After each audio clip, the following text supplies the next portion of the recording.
We've all been there before. You're sitting there at 11:47 p.m., the night has beaten you down, and the only thing that can save your soul is a cold, creamy, artificially perfect McFlurry with Oreo chunks doing the cha-cha and vanilla soft serve. You reach the speaker and make your order. "Yeah, can I get a McFlurry?" The speaker crackles like an old dial-up modem having an existential crisis. Then comes the pause. That dreaded, soul-crushing pause. "Sorry, our ice cream machine is broken." We all hate when the machine denies our God-given right to a McFlurry. But McDonald's is back at it. Right now, they're quietly testing a new AI-powered drive-thru assistant called Archie that's powered by Google. But have you ever taken the time to think about how all these very large institutions think, how they react to mistakes, and how they protect profits? Well, here are the 10 signs that show you how these companies think. One of the funniest things about large institutions is that they rarely panic publicly. When the internet panics publicly, large institutions usually panic in spreadsheets. A few years ago, McDonald's partnered with IBM to create an AI drive-thru ordering system. On paper, it sounded like the future. Customers would place orders. AI would process them. Restaurants would become more efficient. Instead, the internet received one of the greatest comedy gifts of the decade. Customers reported ordering simple meals and somehow ending up with mountains of chicken nuggets.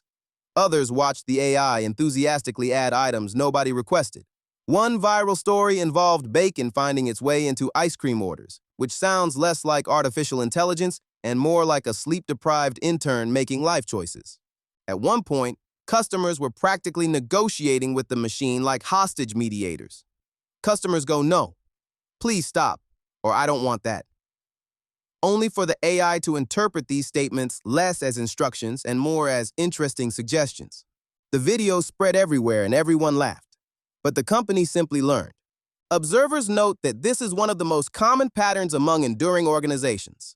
Public failure often appears dramatic from the outside, but internally it becomes data. What you see is an organization treating embarrassment as research. While the internet remembers the memes, these companies remember the metrics. If you want to understand why so many restaurant chains suddenly became interested in artificial intelligence, don't start with technology. Start with payroll. The post-pandemic labor market changed the economics of fast food across America. Wages increased.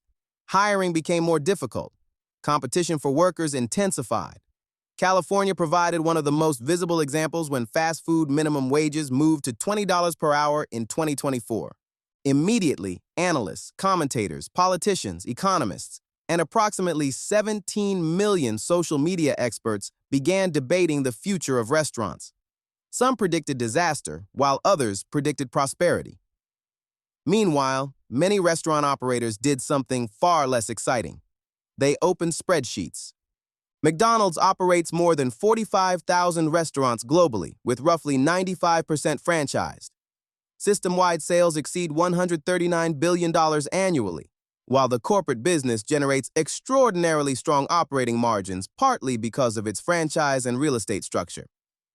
The company is not merely selling burgers. It is operating a highly sophisticated system.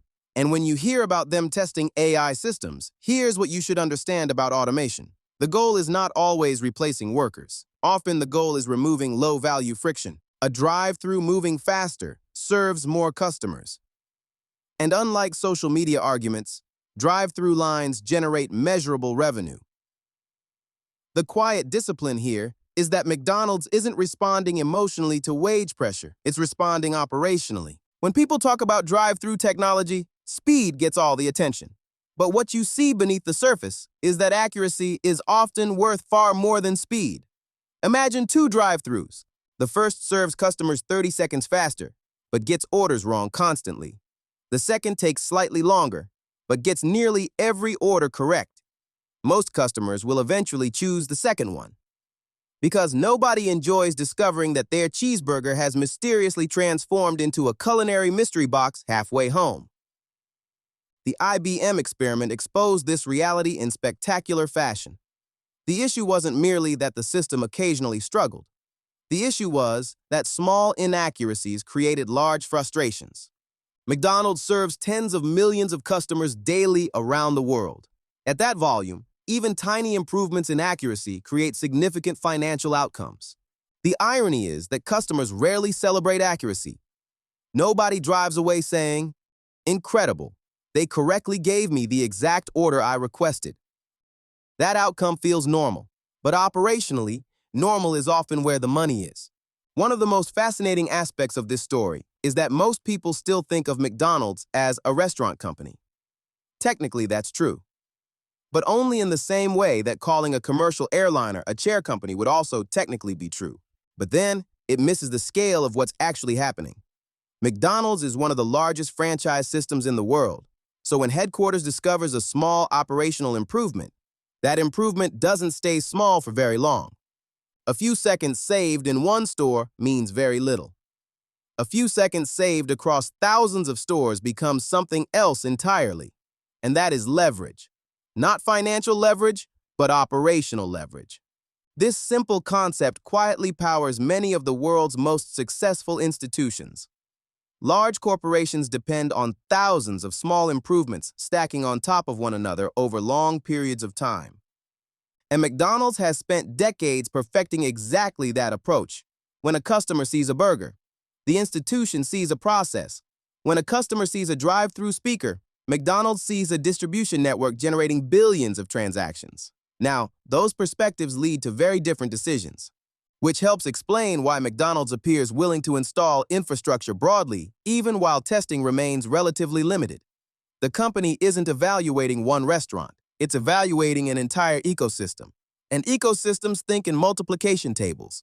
One of the stranger habits of modern society is our tendency to declare every new technology either the greatest invention in human history or complete nonsense within approximately 48 hours.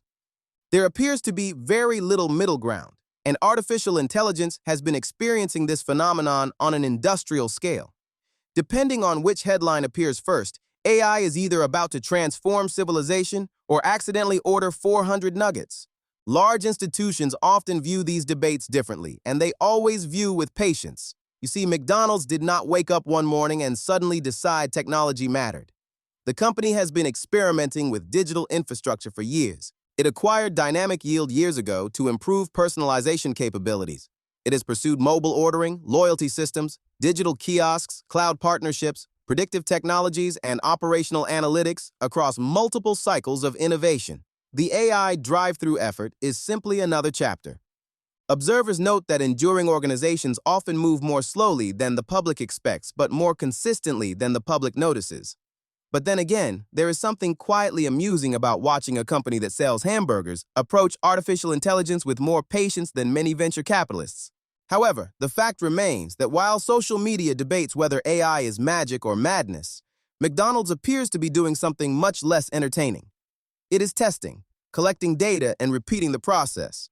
One of the more interesting things happening inside the fast food industry right now has very little to do with artificial intelligence and everything to do with customers becoming increasingly selective about where they spend money. For years, fast food occupied a comfortable middle ground. It was convenient, familiar, and affordable. Then inflation arrived and started rearranging everybody's math. Suddenly, customers weren't simply asking whether they wanted a burger. So what does that mean? Well, for one, it means that small inconveniences matter more, and waiting longer matters more, just as receiving the wrong order matters much more. This reflects an important reality that observers often overlook. When economic conditions become tighter, operational excellence becomes increasingly valuable. And that's why chains across the industry today are investing heavily in speed and accuracy. Wendy's is expanding its own AI-powered ordering initiatives. Yum Brands is pursuing similar technologies. Everyone appears to be chasing the same thing, a smoother experience. And McDonald's is making its own move. Modern business culture often celebrates disruption. Every week there seems to be a new startup promising to destroy an old industry by Tuesday afternoon. Large institutions tend to operate differently. What you see is a preference for relationships rather than endless experimentation. And that IBM event is a perfect example. McDonald's spent years testing one approach, and in the process, they learned what worked and what didn't. Then it moved toward Google. Observers note that enduring institutions often spend more time evaluating partnerships than the public realizes. The reason is simple. The bigger the system becomes, the more expensive change becomes. Now, Google in particular already possesses substantial expertise in cloud infrastructure, artificial intelligence, language processing, and large-scale computing systems. McDonald's already possesses millions of daily customer interactions. Put those together, and both organizations potentially gain something useful. One of the funniest misconceptions surrounding automation is the belief that companies want customers interacting exclusively with machines. But the evidence often suggests the opposite. Once again, the IBM experience offered a useful reminder. People generally enjoy convenience, and large consumer brands understand this surprisingly well. What you see in the current McDonald's approach is not an attempt to remove people entirely. Instead, the technology is being positioned as a tool that reduces unnecessary workload and allows employees to focus on customer interactions. Now, whether that vision unfolds perfectly remains to be seen. But from the way they move, their operational model is not machine versus human. It's machine plus human, which sounds considerably less dramatic than the robot revolution, but historically has produced much better business results. If there is one asset quietly growing beneath this entire story, it is data. Google and McDonald's equals lots of data. I dare say, an almost absurd amount of data. And data flywheels are among the most understated advantages in modern business. They rarely attract headlines. Nobody gathers around the dinner table discussing improved machine learning training datasets. Yet enormous fortunes have been built on precisely that foundation. Observers note that scale creates a unique advantage in data-driven systems. The more interactions a company processes, the more opportunities it has to improve. And what that means is that, over time, McDonald's can only profit from this move. Perhaps the most fascinating pattern in this entire story is something most customers will never see. Hardware. Not the glamorous kind, not futuristic robots, not holograms, not self-driving burger delivery drones, just infrastructure. Yes, boring infrastructure. Observers note that McDonald's is reportedly installing Google Edge cloud hardware throughout its U.S. restaurant system, even while the current voice ordering pilot remains limited. At first glance, this appears strange. Why deploy infrastructure so broadly before the final outcome is fully determined? Because large institutions often think differently about time. What you see is preparation. Preparation rarely looks impressive in the moment. In hindsight, it often looks obvious. This reflects one of the most consistent patterns among enduring organizations. Infrastructure frequently arrives before demand. Distribution networks arrive before growth. Data centers arrive before traffic. Logistics systems arrive before expansion. Technology platforms arrive before the applications that eventually depend on them. The quiet discipline here is that preparation allows optionality. If the pilot succeeds, infrastructure already exists. If new AI applications emerge, infrastructure already exists. If future operational systems require additional computing power, infrastructure already exists. The public often notices products, but the corporations often focus on foundations, and foundations are rarely exciting. Nobody goes viral discussing edge computing hardware. Nobody gathers friends to celebrate a successful network architecture deployment. Nobody creates memes about distributed processing systems, at least not healthy people. Yet foundations frequently determine which organizations move quickly when opportunities appear. And by the time the public notices a transformation, much of the work has usually been completed years earlier. And that may be the most revealing pattern of all. Sometimes the most important changes are not the ones making the most noise. They are the ones quietly compounding in the background while the fries stay hot. The lines keep moving, and the institution continues preparing for a future most people haven't noticed yet. And there is another fascinating pattern hiding in plain sight. What enduring organizations almost never spend money on when a new technological craze sweeps through the economy. That, however, is a story for another day. But what do you think will be the end result of McDonald's move to install AI? Let us know your thoughts in the comments, and don't forget to like and subscribe so we can keep making content like this.